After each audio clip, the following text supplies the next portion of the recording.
Hello, আমরা এখন পাপড়ক্ষেত্রীতে চলে এসেছি। তো পাপড়ক্ষেত্রীর ভিউ পয়েন্টটা তোমাদের দেখাচ্ছি। দেখো দেখো সামনে ভীষণ খুব সুন্দর ওয়াটারফলস দেখা যাচ্ছে। দেখো On the roadside, there are many big stones, and above some big stone, a large waterfall is passed outside behind the forest. Can the clearly.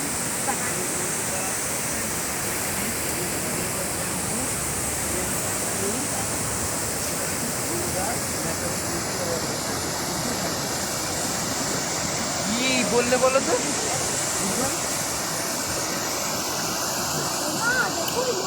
কেমন লাগলো জানাবে বন্ধুরা। দেখো খুব সুন্দর এই জায়গাটা। জঙ্গলের মধ্যে বড় বড় সাপ আছে, আয়না আছে, বাঘ আছে, চল চল।